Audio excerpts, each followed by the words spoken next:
Hello student, this is a video for CBSE 9th grade student where we will study about the complete force and law of motion. The topic that we are going to cover is types of forces, inertia, Newton's first law of motion, momentum, Newton's second law of motion and Newton's third law of motion. So first we will start the introduction of this chapter. So in introduction, we first know the definition of force.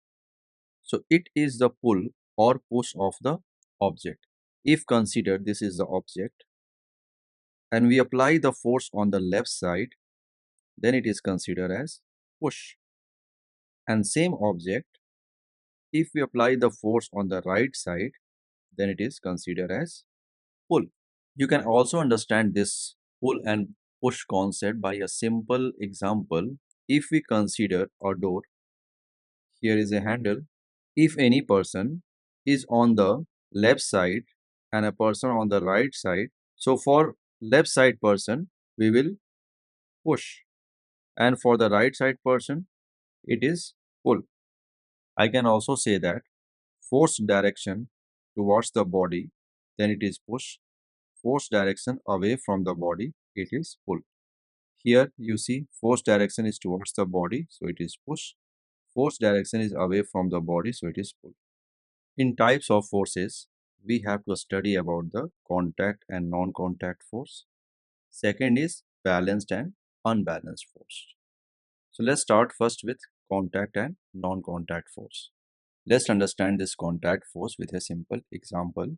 If we have a surface and here is a object placed, a person has to move this box. So what we notice here, the person has to apply the force on this box. It means that the person has to touch the box and apply the force on it so the box starts moving like this way. So it means that here the person and the box both are coming in contact with each other. So when two objects where the force is involved in direct contact between the two body, then it is said to be contact force. Let's get one more example. In a ground, cricket match is going on and here is a batsman, here is a bowler. Bowler throws the ball, then batsman hit the ball. So here when the ball comes in contact with the bat, so then batsman applied the force on the ball. So this is a example of contact force. Here the bat and the ball come in contact with each other and then force is applied.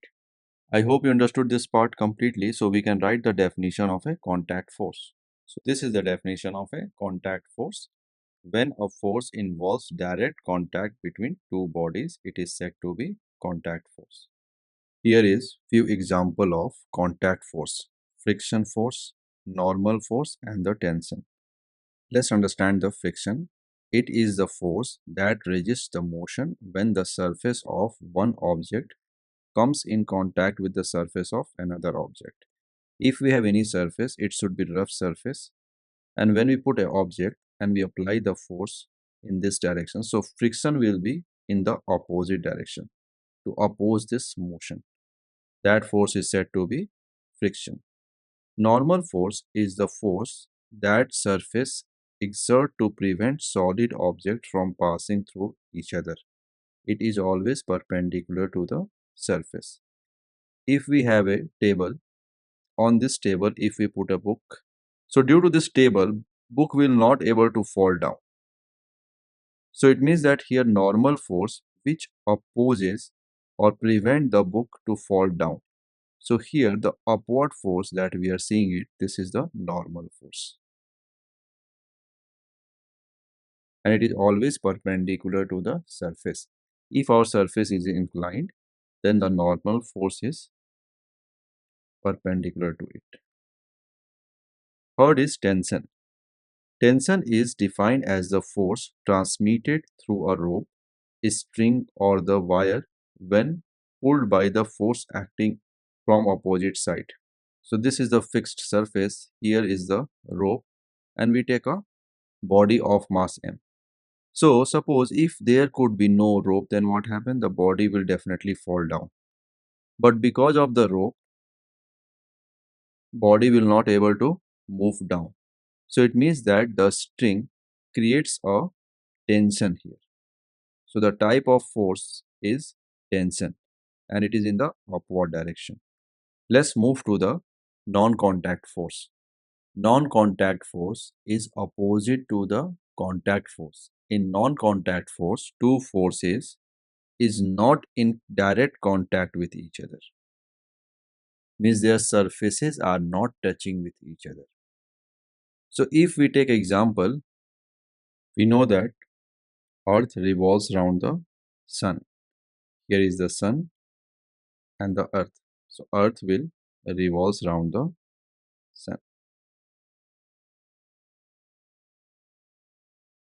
So this Earth revolves around the sun because sun applies the force on the Earth and Earth applies the force on the sun. But you see, in between these two, there is no contact.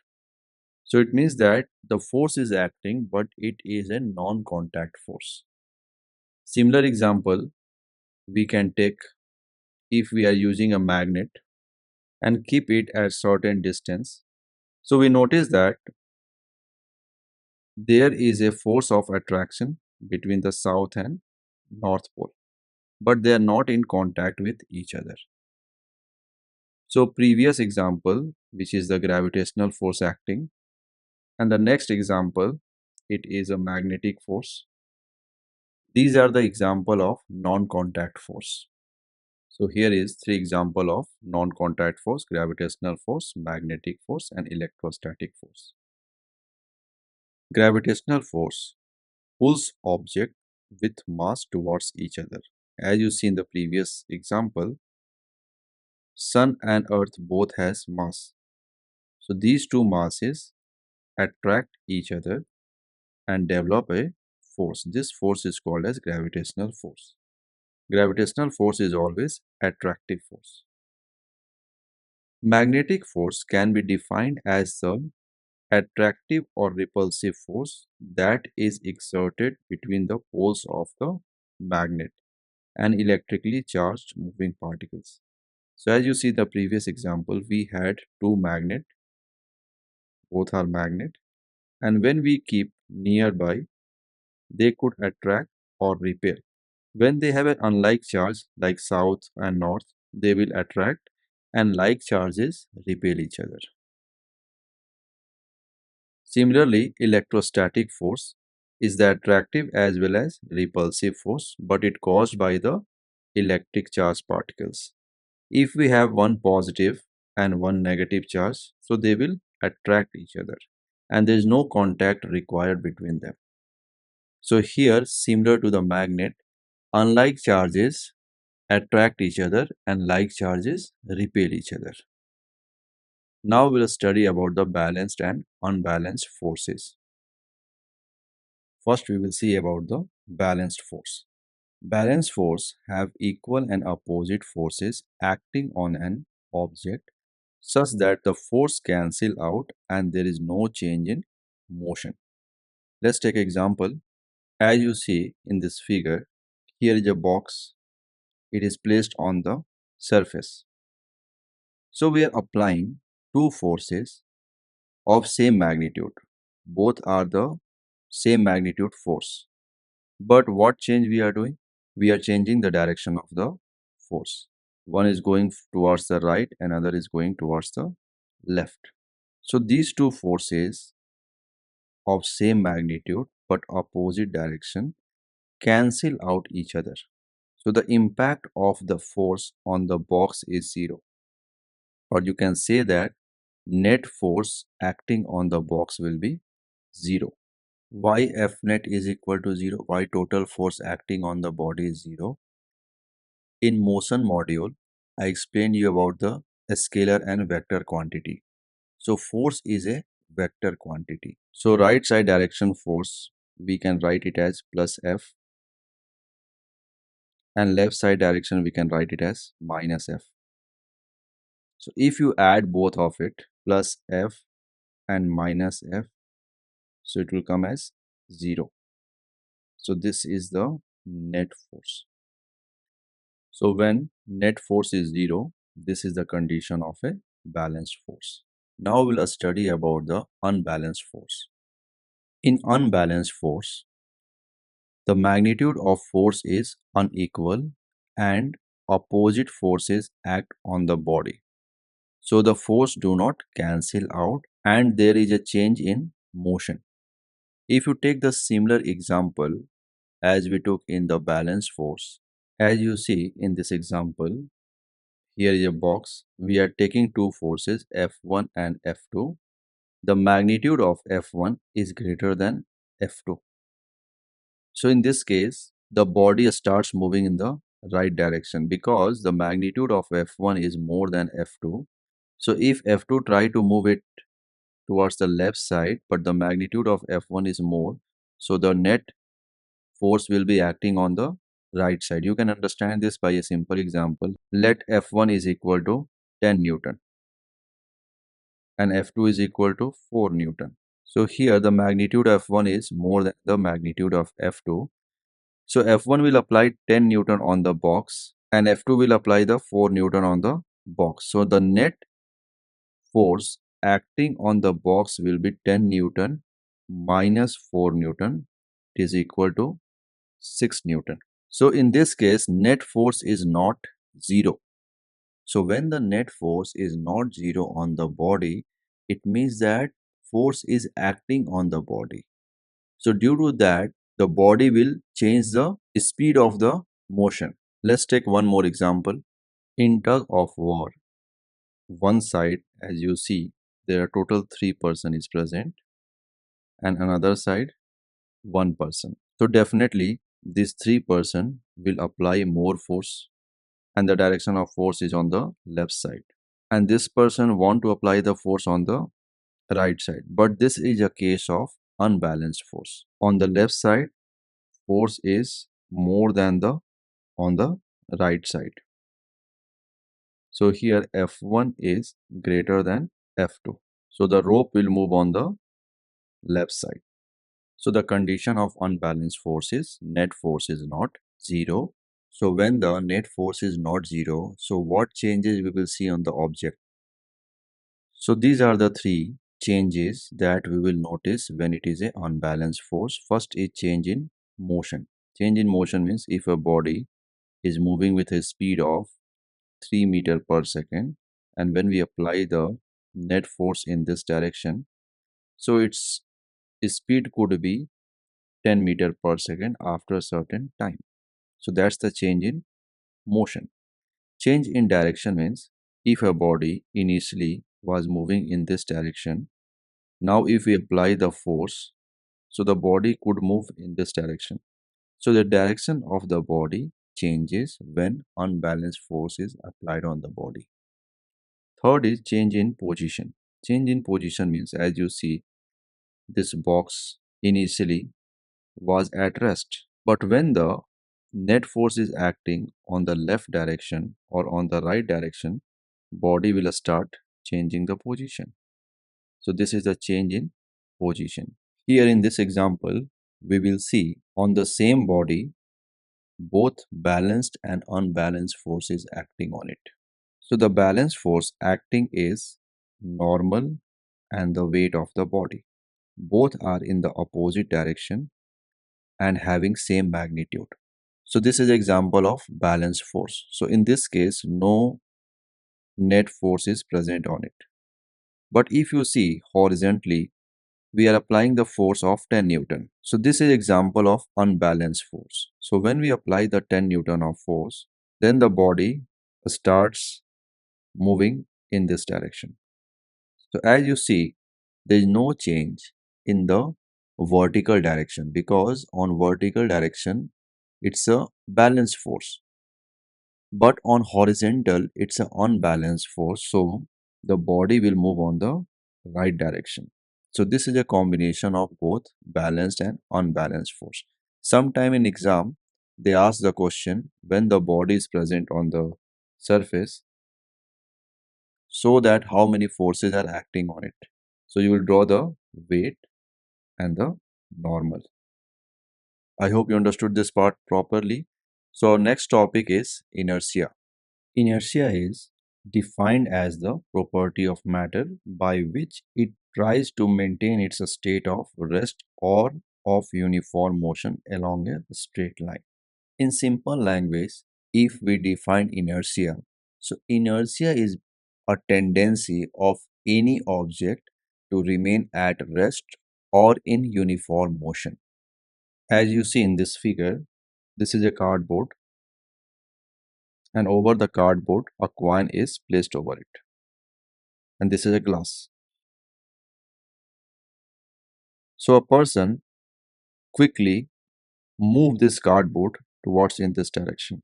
So when the person will quickly move the cardboard, so we'll notice that coin will not move with the cardboard, it will fall down into the glass. So the question is why it happened. See, the coin wants to remain at rest.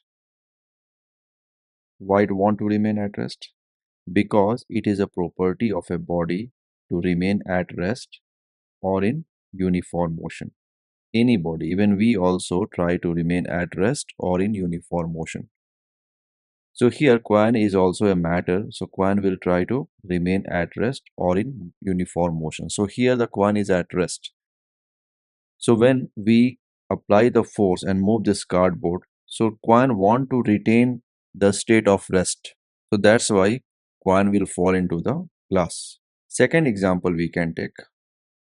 As you see in this figure, here is a van. In this van, few people is seated there. When the van driver accelerate the van, so it means that the speed will increase. But our body, which is in inertia, will not allow the change in the speed. So that's why when the driver accelerate the car, our body starts moving in the opposite direction. You might notice generally it happens. Our body starts moving in the backward direction because the force is acting on the forward direction because of the acceleration. Similar situation happen when we apply the brake. So when we apply the brake, that time the direction of the force is changing. Initially it was on the right side, now it is on the left side. So it is a case of retardation. So when retardation happens, then the body moves front to oppose the direction of the force. By simple figure, if we understand it, if the force in right direction, then the inertia will move on the left direction and vice versa. Because the body want to remain at rest. So if we apply the force towards the right, the body will apply the force on the left to oppose the motion or to oppose the change in the state of rest or uniform motion. So there are three types of inertia. These are the three types of inertia: inertia of rest, inertia of motion, and inertia of direction. First, we start inertia of rest. Inertia of rest is the fundamental property possessed by a body to oppose any change in its state of rest. So here we can simply say that a body is at rest, will remain at rest. If we apply some external force, so body will oppose that external force. As you see in this figure, on the table we kept 4 books. So when we apply the force on the bottom book, this book will move and rest of the book will fall down. The reason behind this is when we apply the force on the bottom book, rest all the 3 books want to remain at rest. So they will oppose that force to remain at rest. So this is the example of inertia of rest. So inertia of motion is the fundamental property possessed by a body to oppose any change in the state of motion. For inertia of motion, we can take the example of a car. So here, when we accelerate the car, so the person will move backward direction to remain the inertia of motion. Similarly, when we apply the brake, the person will move front to retain the state of motion. Next is inertia of direction. Inertia of direction is defined as the body's ability to resist changes in its motion direction. So in this case, the body don't want to change its direction. Let's take example. As you see in this figure, here is a car and this is the curved path. So when the car is turning, that time the direction of the car is changing, but the person wants to remain at rest. So it means that let the car is moving in this direction. So the person will oppose this directional change and the person will move in the opposite direction. So that's why when we are turning the car, that time our direction of the body is opposite to the direction of the movement of the car. If we are turning towards the right, we are moving towards left. And when we are turning towards left, we are moving towards right. So this inertia is called as inertia of direction. I hope you understood this part completely. If you have any doubt, you can comment me in the comment box. I will explain you. Inertia depends upon the mass of the body and it is directly proportional. More the mass, more the inertia. As you check example here, I am taking two different boxes of different mass. First box mass is 10 kg and the box mass is 5 kg. And our work is to move these two boxes. So when we apply the force F1 and F2 on these two mass bodies, so we found that F1 is greater than F2. The reason behind this is if we consider the mass of 10 kg, it means it has a higher inertia. And due to that, the tendency of this mass to remain at rest more than the second mass, which is 5 kg. So if we have to move this body, we have to apply more force. So that's why inertia depend upon the mass of the body. So that's why heavier object, if we have to move, we have to apply more force because it has more inertia. And lighter object we can move easily because it has less mass, so less inertia. Now we'll study about the Newton's first law. Newton's first law is also called as law of inertia because Newton's first law is based on the concept of inertia. So we know that when a body is at rest, will remain at rest, or a body is in uniform motion will remain in the uniform motion. Means inertia don't want a disturbance in the state of rest or in uniform motion. So based on this, first law is derived. It says that when an object is at rest, remains at rest, and an object in motion remain in motion at constant speed and in a straight line unless acted on by an unbalanced force. Means when we disturb this rest or uniform motion, then only the state of the body will change. As you see here, I am taking a body of mass m and the state of this body is rest. So this body will remain at rest. As you see, when you keep a book on the table, it will remain on the table. But when you disturb it, when you apply the force to move the body, then the body will move. Same thing here. If this is a body and if I apply the force F, so then the body will change the position. But if no external force is applied, then it will remain as it is. Similar case, here is another mass m, capital M, and it moves with the uniform motion. So it will move with the uniform motion without any disturbance. But when we apply the external force on it, so its uniform motion will be disturbed. I hope you understood the Newton's first law of motion properly. Now we will study about the linear momentum. Linear momentum is a physical quantity as force, velocity and acceleration, and it is a product of mass of the object and velocity of the object. It is represented as capital P. As you see in this figure, here we take the mass as capital M and velocity as capital V. If we consider mass and velocity together, then the linear momentum is formed. And it is a vector quantity. It means that it has both magnitude and direction. If the momentum is moving on the right side, then we consider it as a positive, and when it will move on the opposite side, then we consider it as a negative because it is a vector quantity. So vector quantity are those physical quantities which has magnitude as well as direction, means which direction it moves. According to that, we substitute plus or minus over it. So linear momentum is the product of mass and velocity. In symbol form, we can write it as P is equal to m into V. SI unit of momentum is kilogram meter per second. In symbol, we can also write kg meter per second. How it is kg meter per second? We know that the mass SI unit is kg and velocity is meter per second. So if we combine it together, it is kg meter per second. As you see in this figure, we are taking same body at two different positions, A and B. A is the initial position, B is the final position.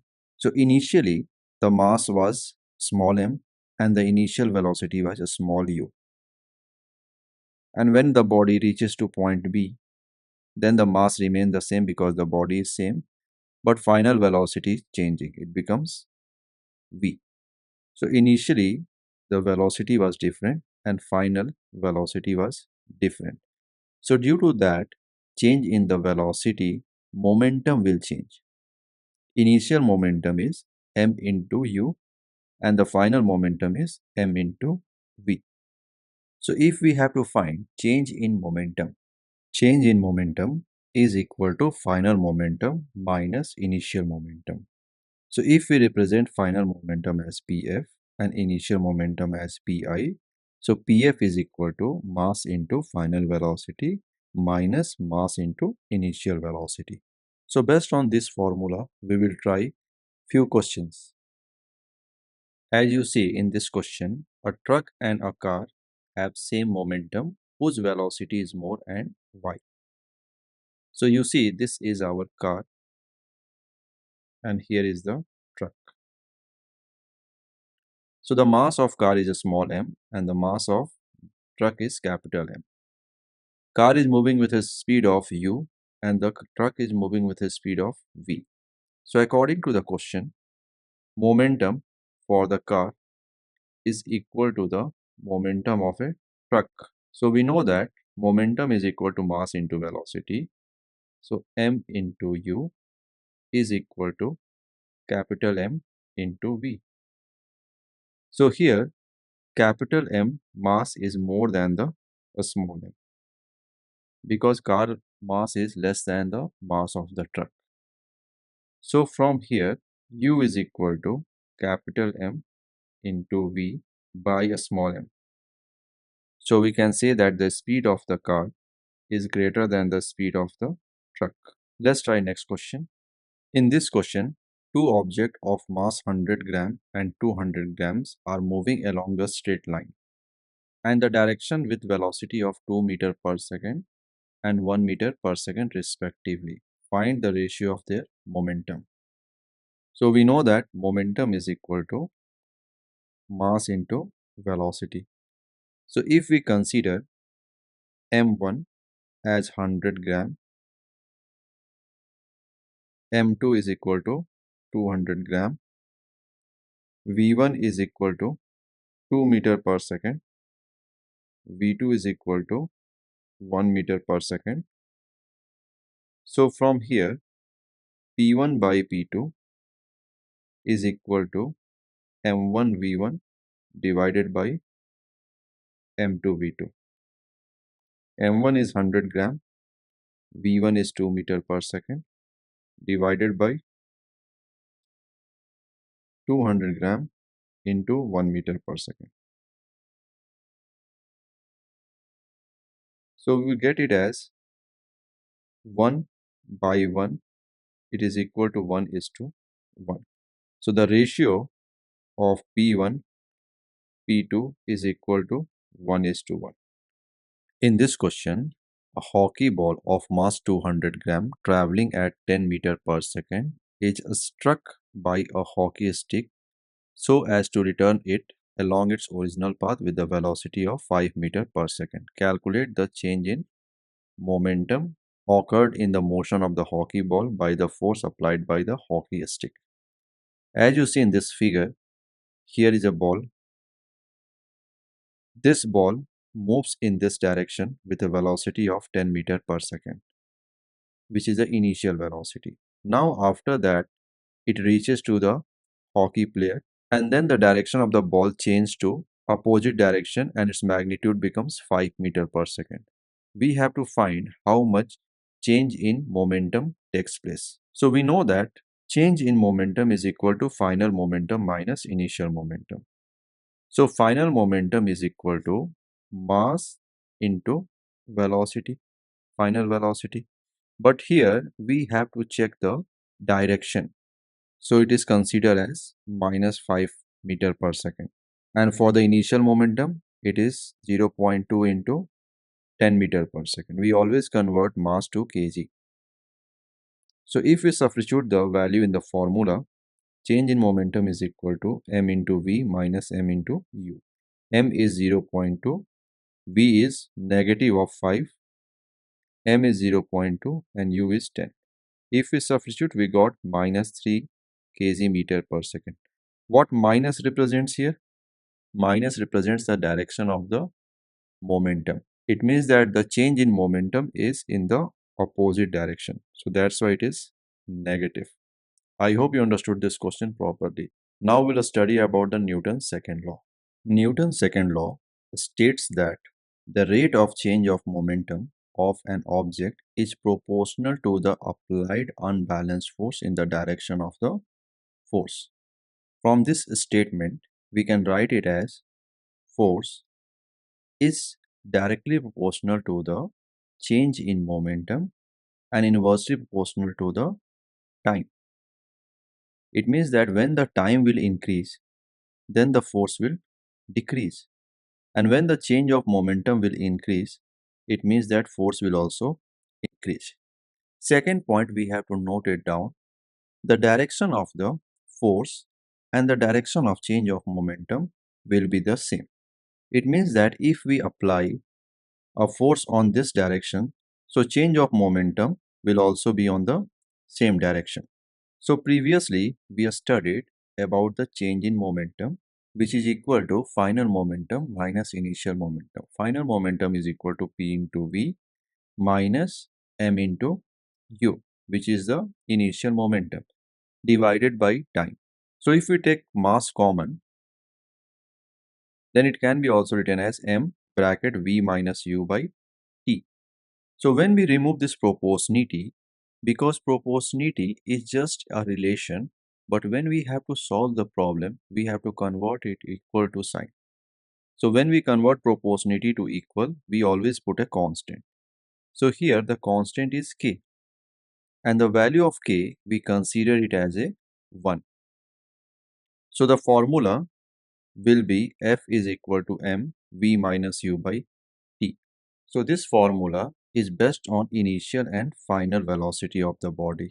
If we convert this formula to the acceleration, so we can write it as F is equal to m into a. So how acceleration is formed here?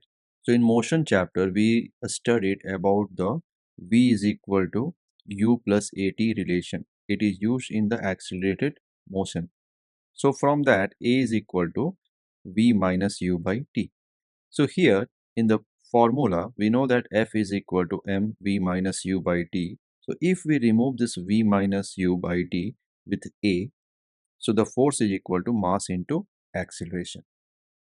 So the formula F is equal to m into a, it is a derived form of this relation. SI unit of force is Newton. It is in the name of the scientist Isaac Newton.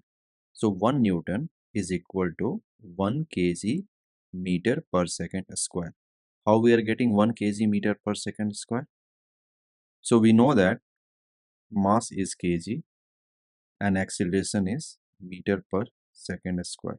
So if we multiply, it will be kg meter per second square. So when we have to solve the problem based on Newton's second law, we always have to remember these two formulas. And these three formulas, V is equal to U plus AT, S is equal to UT plus half AT square, and V square minus U square is equal to 2AS. These all three formulas you have to study in the motion chapter. I also created a dedicated video on the chapter motion. You can also go through that. Now we will try few questions based on Newton's second law. In this question, a fielder pulls his hands back gradually with the moving ball while holding a catch. Why does he do this? So we know the force is equal to m into v minus u by t. It is derived from Newton's second law. Here is a fielder, and this is the ball. Initially, the ball of the speed was u, and when a fielder will not pull his hand back, so the time duration will be very short. So we know that force is inversely proportional to the time. If the time is very less, then force will increase. So it could hurt the hand of the fielder. But when the fielder pull the hand down, so the ball will take certain time to become at rest. So in this case, time duration will increase. So when the time duration will increase, so force will decrease. So that's why a fielder pulls his hand back gradually with the moving ball. So the time duration will increase and the force will decrease. So hand will not get hurted. Here a truck starts from rest and roll down a hill with a constant acceleration. It travels a distance of 400 meters in 20 seconds. Find its acceleration and find the force acting on it when the mass is 7 Newton. So according to the question, initial velocity is 0 because the truck starts from rest. Distance covered is 400 meter, time taken is 200 seconds and the mass of the truck is 7000 kg. Here we apply the equation of uniform acceleration. S is equal to ut plus half at square. So here we use the equation of the accelerated motion formula. S is equal to ut plus half at square. S is the displacement, which is 400. U is 0 because start from rest. Time is 20 seconds. Half into acceleration is not known. We have to find acceleration and time is 20 square. So 400 is equal to 0 plus half a into t square, which is 400. So after solving acceleration, we get it as 2 meter per second square. So in the second part of the question, we need to find the force. So force is equal to mass into acceleration and the mass is 7 ton. So 1 ton is 1000 kg. So 7 ton is equal to 7000 kg. So 7000 into 2 is equal to 14,000 Newton. This is the answer. In this question, a bullet of mass 10 gram traveling horizontally with the velocity of 150 meter per second strikes a stationary wooden block and comes to rest in 0.03 second. Calculate the distance of penetration of the bullet into the block. Also calculate the magnitude of the force exerted by the wooden block on the bullet. According to the question, here the bullet is fired and after a certain time it reaches to the surface of the block. This is the block. So between starting and the surface of the block there is no disturbance present. So initial velocity is 150 per meter. So when it is almost touch the surface, that time initial velocity is 100 meter per second. And after that the bullet starts penetrating into the block and come to the rest. So here v is equal to 0. Now we have to find the how much distance it will cover. This distance we have to find. To solve this question, first we will find the acceleration. For finding the acceleration, we can use the formula v is equal to u plus at and substitute the value. Final velocity is 0 because the bullet will become at rest. Initially it is 150. Acceleration we have to find and the time is given as 0.03 seconds. So after solving, we will get the acceleration as minus 5000 meter per second square. Means this is a case of retardation. So we got the acceleration. Now we have to find the how much distance the bullet will penetrate. Now we have to find the distance. So for that, we use the formula v square minus u square is equal to 2as.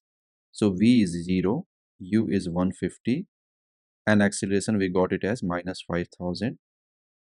And after solving the value, s will be equal to 150 whole square divided by 2 into 5000.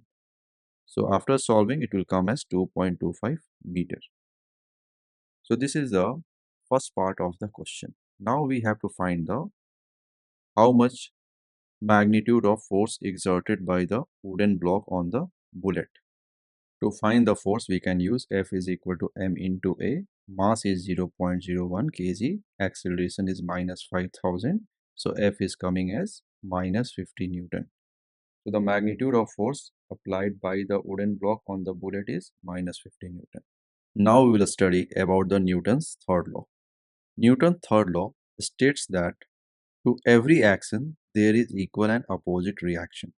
So we can say that if here is a wall and we throw the ball on this wall, so wall will also apply the equal and opposite force on the ball.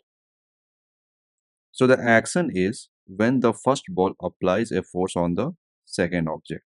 Means when the ball applies the force on the wall, so it is action.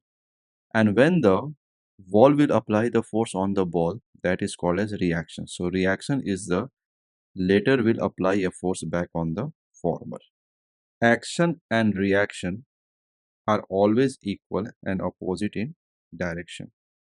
Action you can also say in other word, when you push the object it is action and the object pushing back it is reaction. We will understand Newton's third law with few examples. Here I will explain you three examples of Newton's third law.